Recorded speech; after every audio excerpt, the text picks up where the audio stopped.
Hello प्यारे बच्चों, तो आइए आज हम एक नया चैप्टर स्टार्ट करते हैं। Chapter number 2, chasing the rainbow, and this is taken from New Broadway Oxford class 8 literature reader. So let's start chasing the rainbow. Were you afraid of anything और anyone when you were a small child? जब बच्चों आप छोटे और भी छोटे बच्चे थे तो कोई ऐसी चीज़ थी या कोई ऐसा था जो आपको डराता था? Work in pairs and discuss what you were afraid of and why and whether your fears were real or imaginary. तो आपको जोड़ों में काम करना है, डिस्कस करना अपने फ्रेंड्स के साथ कि आप क्यों डरते थे और किस चीज़ से डरते थे, और आपका जो डर था क्या वो सच में था या आपका अपना काल्पनिक था।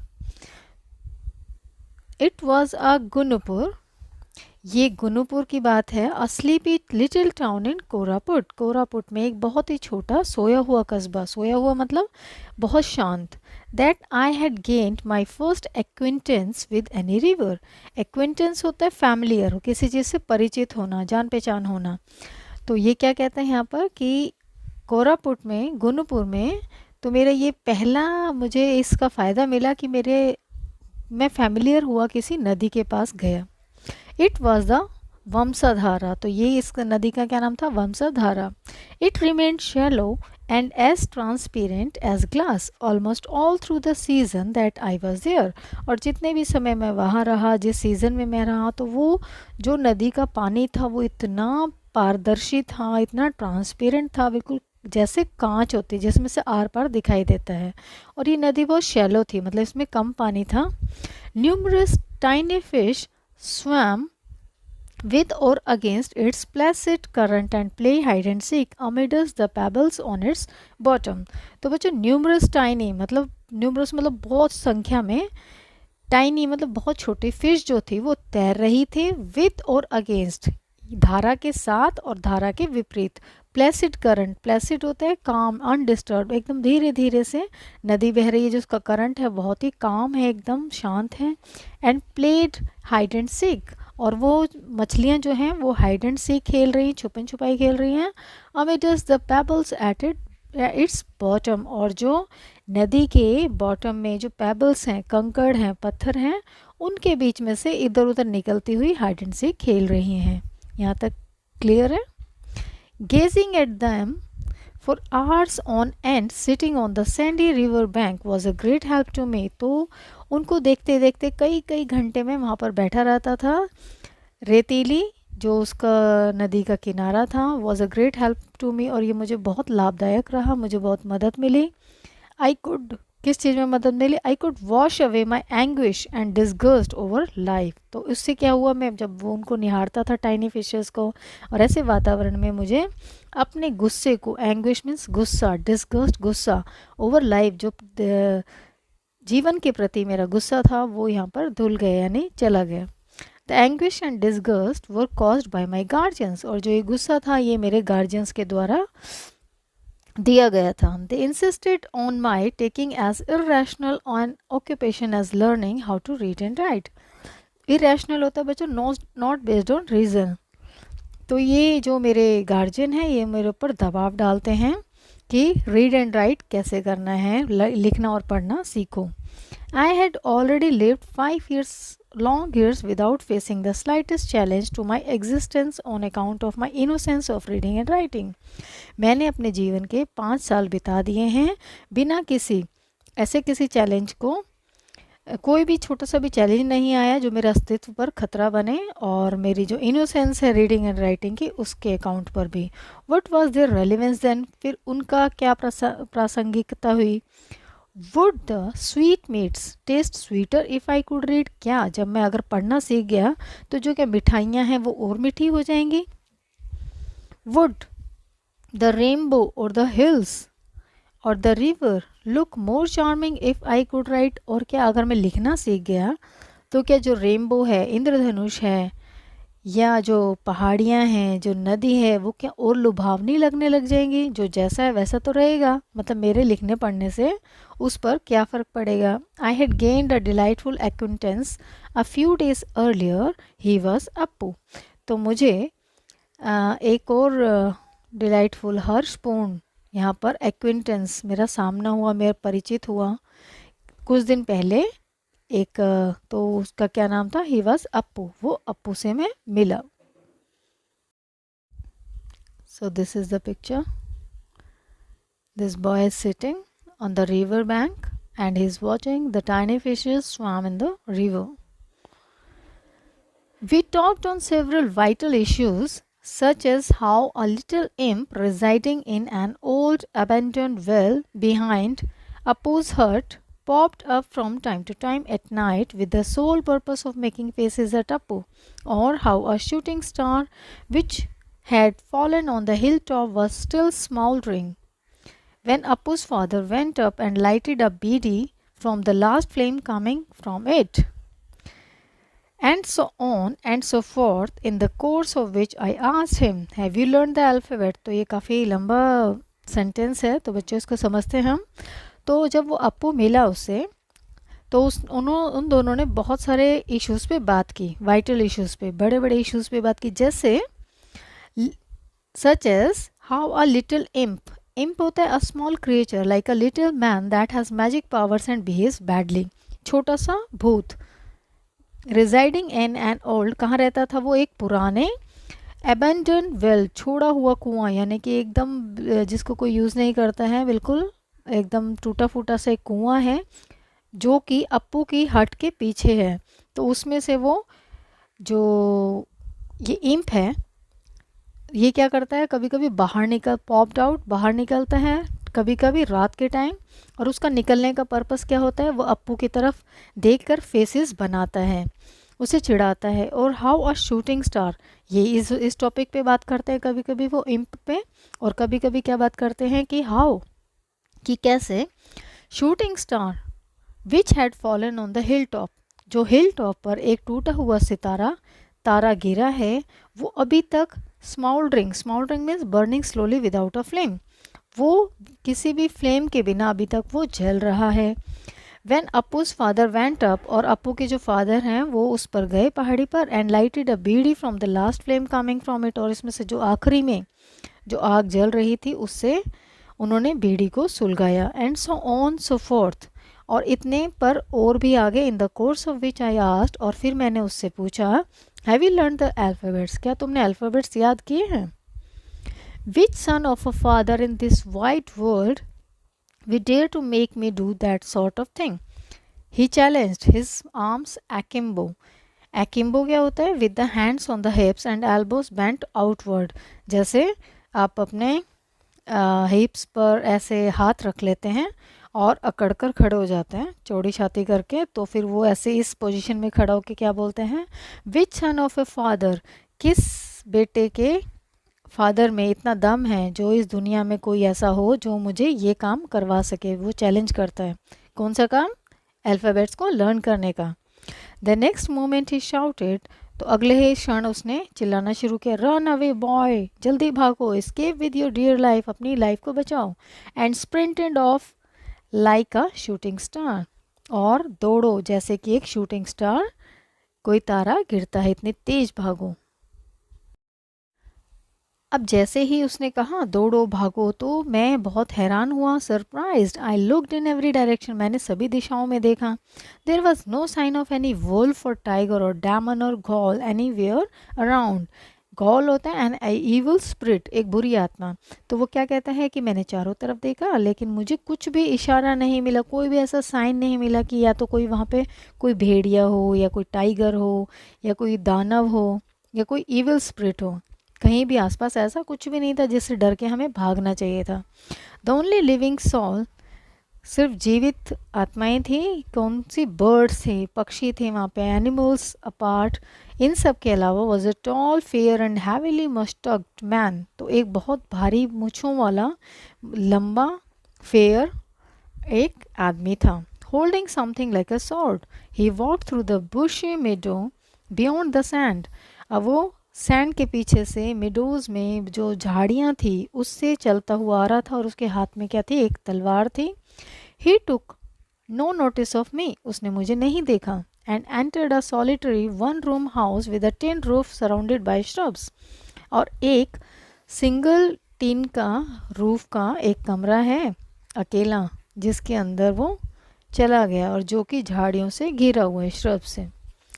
Appu back in few minutes, Appu जो है कुछ मिनट में आ जाता है। Enlighten me about the stranger, और वो मुझे इस अजनबी आदमी के बारे में बताता है। Inside that little house detached from the locality the man engaged in the strange act of butchering goats once in a while. For a change he caught hold of a boy and dragged him in and finished him off in a trice. तो वो क्या कहता है, inside that little house, इस छोटे से घर में, डिटैच फ्रॉम द लोकेलिटी, जो बाकी गांव के घर हैं उन सब से डिटैच है, काफ़ी दूर है, अटैच नहीं है। द मैन एंगेज्ड, ये जो आदमी इसके अंदर गया है ये काफ़ी अजीब अजीब हरकतों में इन्वॉल्व है, जैसे बचरिंग गोट्स यानी कि बकरी को बचर करना, काटना।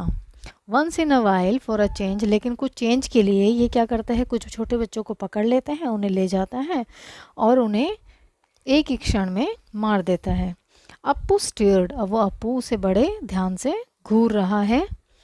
एंड केयर्ड हिज नेक, और अपनी जो गर्दन है उसको सहलाता है। While passing on the last bit of information in a whisper, और बहुत धीरे से जब वो खुसफुसाहट करके लास्ट वाली बात को बताता है तो वो डरा हुआ था। वन डे एट नून, एक दिन दोपहर को, Appu and I proceeded towards that dreadful cabin, उस भयानक केबिन जो वो कमरा था उसकी तरफ वो दोनों चले। एक दिन दोपहर को अप्पू और ये writer. We practically rolled all the way on the ground so that nobody saw us. हम धीरे धीरे ऐसे ग्राउंड पे रोल होके चले, मतलब बिल्कुल एकदम ज़मीन से लगकर, ताकि कोई उन्हें देख ना पाए। The door was Ajar, Ajar means अध खुला हुआ, थोड़ा सा खुला हुआ, थोड़ा सा बंद। वी पीप्ड इन, हमने अंदर झांका। The floor was swampy, swampy होता है बच्चों वेरी वेट, बहुत गीला। द फ्लोर जो था वो बहुत गीला था। With a thick plaster of blood, उस पर क्या था, काफ़ी सारा ब्लड का थिक प्लास्टर था, यानी कि बहुत सारा ब्लड जमा हुआ था। The sight and smell were depressing, depressing here means made feel very sad. तो ये जो साइट था, ये जो दृश्य उन्होंने देखा और जो स्मेल आ रही थी, वो दोनों ही बहुत सैड थी, बहुत ही अनबियरेबल थी। Who knew how much blood has phloem from the goats and how much from the missing boys, कौन जानता था ये जितना भी खून है ये गॉड्स का बहा हुआ खून है या फिर जो मिसिंग बॉयज़ हैं, जो बच्चे खो गए हैं, उनका खून है।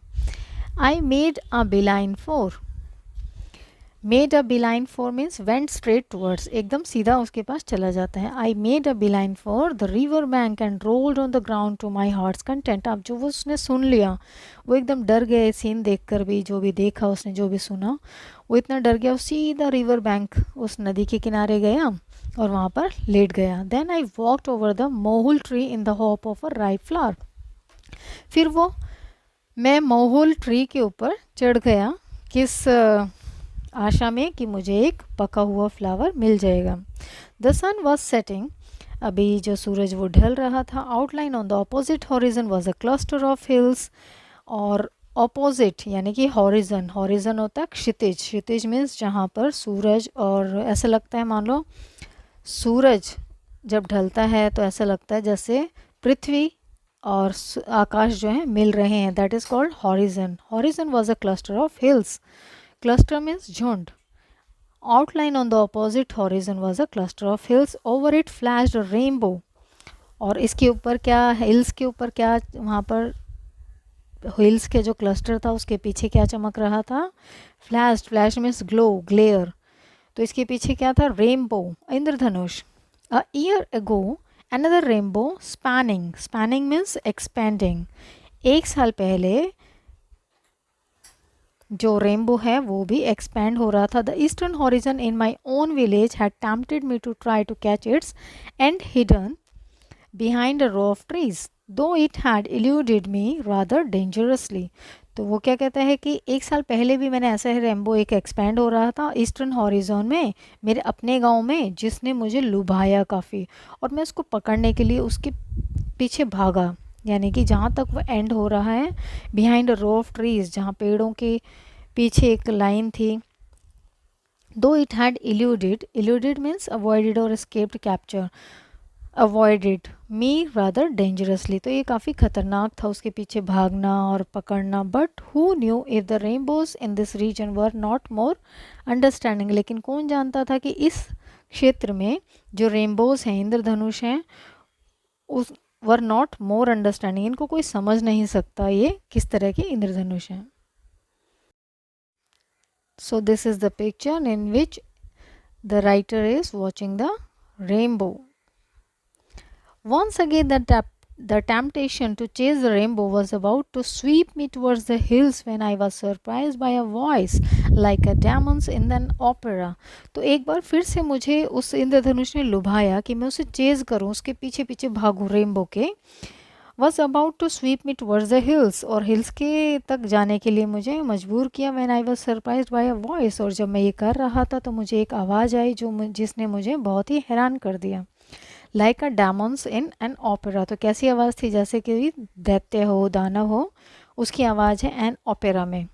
What are you up to you Huzur Sahib's boy, तो उसने क्या कहा, तुम यहाँ पर क्या कर रहे हो, क्या चाहिए, हुजूर साहिब के लड़के.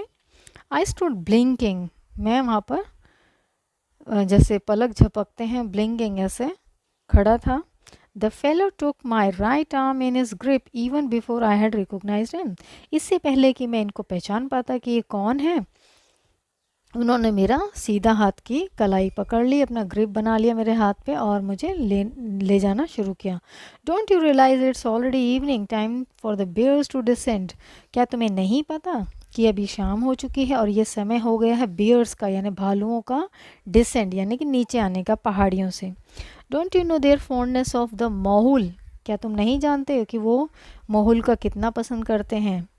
दे स्वेलो देम, वो उनको स्वेलो निगल जाते हैं. And get intoxicated and dance, और वो नशा हो जाता है उन्हें मोहुल के फूलों से, और फिर वो डांस करते हैं. Do you wish to dance with them, क्या तुम उनके साथ डांस करना चाहते हो. He demanded of me.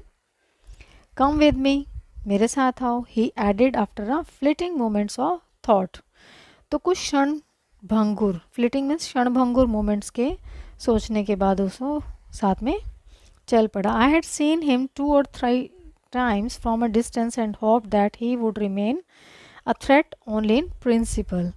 In principle means in general but not in detail, like a bear, and would never really intervene in my life. तो बच्चों यहाँ आपको समझना पड़ेगा. तो ये क्या कहता है कि मैंने इसको 2 या 3 बार देखा है, डिस्टेंस से, दूर से देखा है, और उम्मीद की है कि ये मेरे लिए कोई धमकी ना हो, इन जनरल कोई परसेप्शन ना हो, लाइक द बेयर, जैसे कोई भालू. And would never really intervene in my life, और मेरी लाइफ में कभी भी कोई बाधा ना डाले. My fond hope was shattered at once, मेरी जो उम्मीदें थी वो एकदम जार हो गई, टूट गई. I knew that to make any effort to wriggle out of his grip could prove fatal. Fatal means ending in death, किसी की डेथ हो जाना. तो वो क्या कहता था कि अगर मैं थोड़ी बहुत भी कोशिश करूँगा, to wriggle out of his grip means उसकी पकड़ से बाहर जाने की, अपना हाथ छुड़ाने की, तो ये मेरी फैटल ही प्रूव होगी, मेरी डेथ प्रूव होगी. इवन दो ही कैरिड नो वेपन, जबकि उसके पास कोई हथियार है ही नहीं. I decided not to offer any resistance, तो मैंने सोच लिया, मैंने निर्णय ले लिया कि मैं कुछ भी उस चीज़ का विरोध नहीं करूँगा.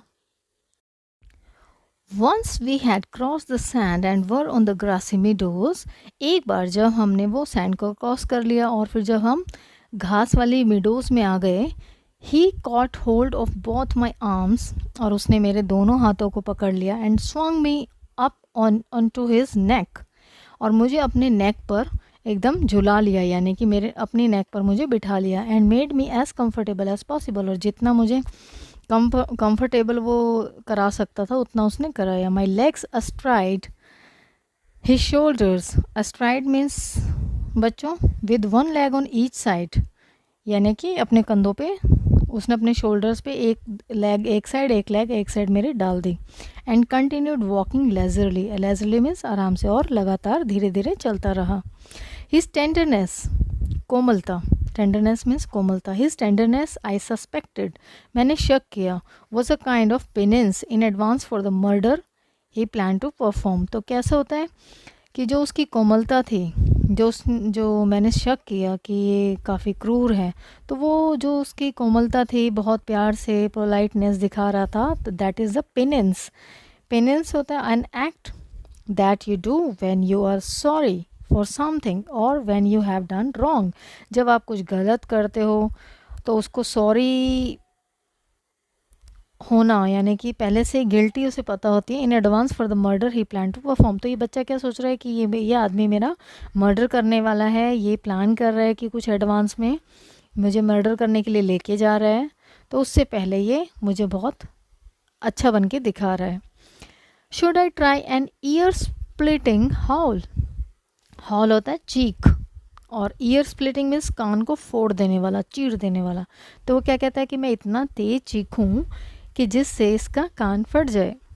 But there were no human ears to record it. लेकिन ऐसे कोई ह्यूमन ईयर्स ही नहीं थे जो उसको रिकॉर्ड कर सकें। I hit upon a different strategy. फिर मैंने एक अलग स्ट्रैटेजी सोची। The moment he took me off his shoulders near a buttery, I would clamp my teeth on his hand and free myself and run to the best of my capacity. तो वो क्या कहता है कि मैंने अपना एक स्ट्रैटेजी बदली। जैसे ही जिस क्षण वो मुझे नीचे उतारेगा अपने शोल्डर से, जहाँ पर मेरे को बचरी में लेके जाएगा, यानी जहाँ पर कसाई खाना होता है, जहाँ पर वो काटते हैं गोट्स को, तो वहाँ पर जब मुझे काटने के लिए नीचे रुकेगा तो मैं इसके हाथों में काट लूँगा इतने तेज़, और मैं अपने आप को फ्री कर लूँगा और मैं बहुत तेज़ भाग जाऊँगा जितना मेरी कैपेसिटी होगी। But instead of heading towards the suppose dreaded destination, लेकिन dreaded destination, dreaded means causing fear, ऐसे डेस्टिनेशन पर ले जाने से ही टर्न टूवर्ड्स द लोकेलिटी, और वो मुझे लोकेलिटी की तरफ ले गया जहाँ पर लोग रहते थे। I gathered courage and expressed my desire to walk. तो मैंने काफ़ी हिम्मत जुटाई और मैंने कहा कि मुझे चलने का मन है। ही डिड नॉट माइंड, उसने माइंड नहीं किया। He took me off his shoulders but did not slacken his grip round my left wrist. उसने मुझे नीचे तो उतार दिया कंधों से, लेकिन but did not slacken, slacken means reduce. उसने जो ग्रिप थी मेरे लेफ्ट हैंड के रिस्ट को उसने पकड़ लिया और ग्रिप कम नहीं की, यानी कि टाइट उसने हाथ पकड़ लिया। He led me to the end of the small town, वो छोटे से टाउन के एंड तक मुझे लेके गया। A deity, deity means Devi. I don't remember Durga और सम अदर गॉडेस, मुझे याद नहीं है या तो वो दुर्गा माता हैं या कोई और देवी हैं। Was being worshipped in side a thatch, एक थैच में उनकी पूजा की जाती है। थैच मीन्स वहाँ पर एक हट है, एक घर है छोटा सा या मंदिर कह लो। On a platform made of dry mud, तो जो सूखी मड है वहाँ पर कीचड़ है, उसका एक प्लेटफॉर्म बनाया गया है। While musicians were at work on a couple of drums and a wind instrument, और जो म्यूजिशियन हैं वो काम कर रहे हैं विंड इंस्ट्रूमेंट्स पर, और वहाँ पर कुछ ड्रम्स हैं उन पर भी वो काम कर रहे हैं, यानी कि उन्हें प्ले कर रहे हैं। The interior of the skeletal hut was dark but a very few patches of dim light from earthen lamps. वो जो अंदर जो उस हट में वो गए, जो थैच था वहाँ पर अंदर गए, तो वहाँ का जो अंदर का स्केलेटल हट, यानी कि वो हट बहुत अच्छी नहीं थी, बिल्कुल स्केलेटल थी। उसका जो इंटीरियर था, जो अंदर जैसे वो घुसे वहाँ पे बहुत अंधेरा था, लेकिन कुछ कुछ पैचेस, कुछ कुछ रोशनी वहाँ पर थी, डिम लाइट थी फ्रॉम अर्दन लैम्प्स, जो दिए होते हैं उनसे थोड़ी थोड़ी रोशनी आ रही थी। So this is what he had in mind, to sacrifice my tiny self instead of a goat at the deity's altar. Altar होता है वेदी, तो जहाँ पर देवी के आगे वेदी पर, तो ये इसके दिमाग में क्या है कि ये मेरी कुर्बानी देगा, गोट की बजाय ये मेरी कुर्बानी देगा। But surprisingly the speculation did not breed any fear in me. लेकिन वो जो दृश्य था, स्पेकुलेशन मीन्स थॉट, वो जो थॉट थी यहाँ पर, did not breed any fear in me, लेकिन उस चीज़ से मुझे कोई दिमाग में मेरे कोई डर नहीं आया। Something in me in the silence beneath my thoughts and suspicions seemed to know that the man had no such intention. लेकिन जो मेरी साइलेंट थी, वो मेरी जो थॉट्स, उनके नीचे मुझे ऐसा लग रहा था, मुझे ऐसा संदेह हो रहा था कि ये जो आदमी है इसकी कोई ऐसे इरादे नहीं हैं कि ये मुझे बलि चढ़ाएगा। Go in and prostrate to the goddess, उसने क्या कहा, जाओ prostrate means lie stretched out on the ground face towards to show deep respect, जैसे सीधा दंडवत प्रणाम करते हैं उस तरह लेट जाओ गॉडेस के सामने। ही डायरेक्टेड मी, उसने मुझे आदेश दिया। हुजूर साहिब्स नेफ्यू, वो क्या कहते हैं, हुजूर साहिब के भतीजे। Huzur Sahib's nephew, he informed the others, उन्होंने दूसरे लोग थे वहाँ पर, उनको इन्फॉर्म किया, उन सबको बताया कि ये हुजूर साहिब के भतीजे हैं। He gave me some incense sticks, उन्होंने मुझे कुछ इंसेंस स्टिक्स दी जिसमें से खुशबू आती है। And help me to light them, और मुझे उन्हें जलाने में मदद भी की।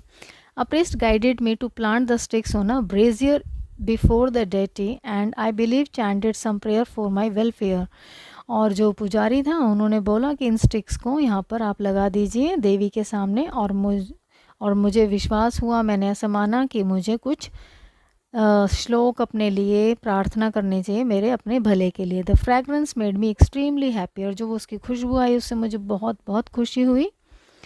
So much so that I felt like succeeding in catching the rainbow, मुझे इतनी खुशी मिली, मुझे ऐसा फील हुआ कि मैंने सचमुच में उस इंद्रधनुष को पकड़ लिया है। And flying through it from one end to other, और मैं उड़ रहा हूँ रेनबो के साथ इसके एक एंड से दूसरे एंड तक।